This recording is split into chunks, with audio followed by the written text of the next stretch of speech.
Hello everyone, welcome back to my channel. This is day 22 of our machine learning series. In this video, we will discuss about hierarchical clustering. Now let's dive into it. Hierarchical clustering is an unsupervised machine learning algorithm, and this groups data points by building a tree-like structure called dendrogram, and it shows how clusters are formed step by step. The main thing about hierarchical clustering is, instead of fixing the number of clusters in advance, it shows all possible groupings from a small cluster to one big cluster. Types of hierarchical clustering. There are two main types of hierarchical clustering.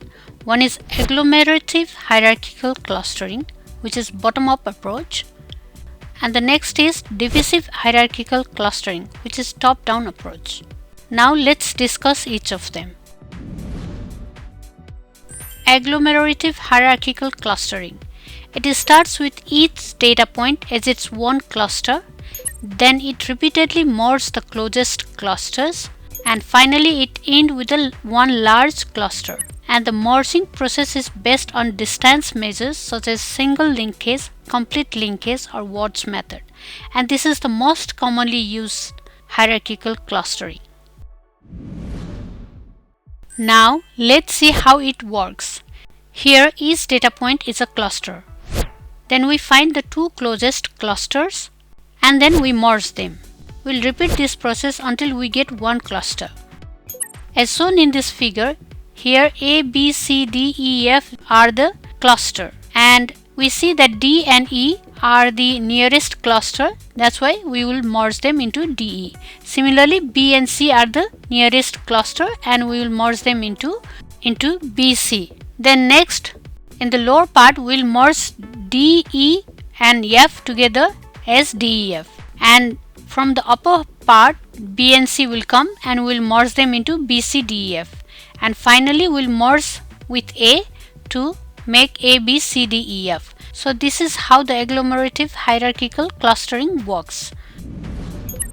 This is another visual representation of agglomerative hierarchical clustering. As I mentioned earlier, here A, B, C, D, E, F, G, H are the clusters, and here B and C will come merged to new cluster, that is BC, and D and E will be merging to DE, and F and G will be merging to FG.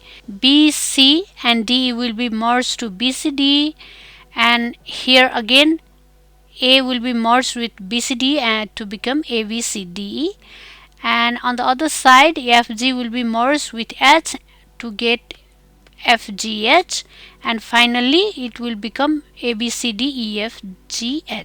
This is how the agglomerative hierarchical approach is performed.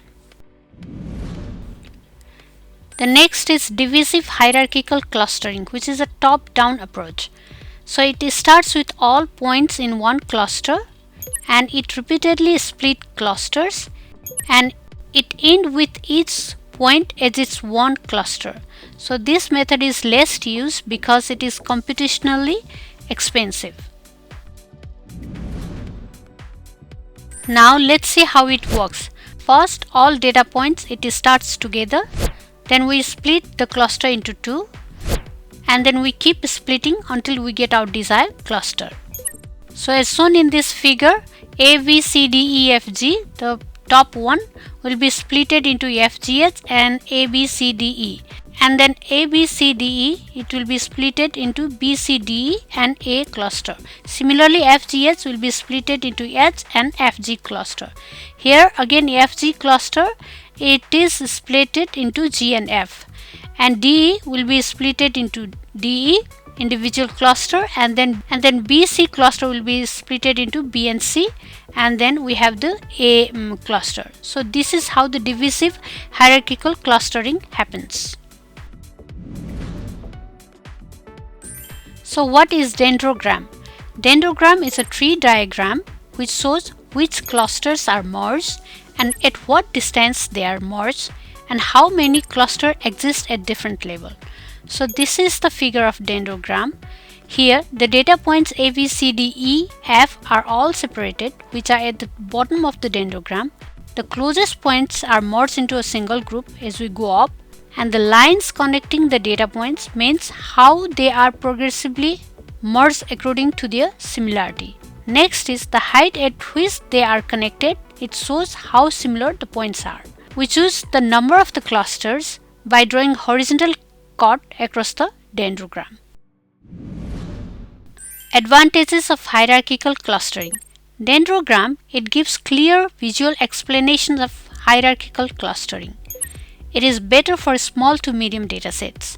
There is no need to choose number of clusters in advance. It captures hierarchical relationship. It is easy to interpret results. Disadvantages of hierarchical clustering. Once clusters are merged, they cannot be undone. High memory usage. Choice of linkage can change results. Slow for large datasets. It is sensitive to noise and outliers. Applications of hierarchical clustering. Document and text clustering, gene expression analysis, image segmentation, market research and product grouping. Okay, that's all for hierarchical clustering. We understand that hierarchical clustering builds a tree of clusters. There are two types of hierarchical clustering. One is agglomerative hierarchical clustering and another is divisive hierarchical clustering. It uses linkage methods to measure cluster distances. And there is a dendrogram which helps to decide the number of clusters. Okay, this much for today. In the next episode, I will come with Python implementation of hierarchical clustering. Thank you for watching till the end. If you enjoyed this video, do not forget to like, share and subscribe my channel. If you want to know about other machine learning topics, please visit to my channel. See you in the next episode.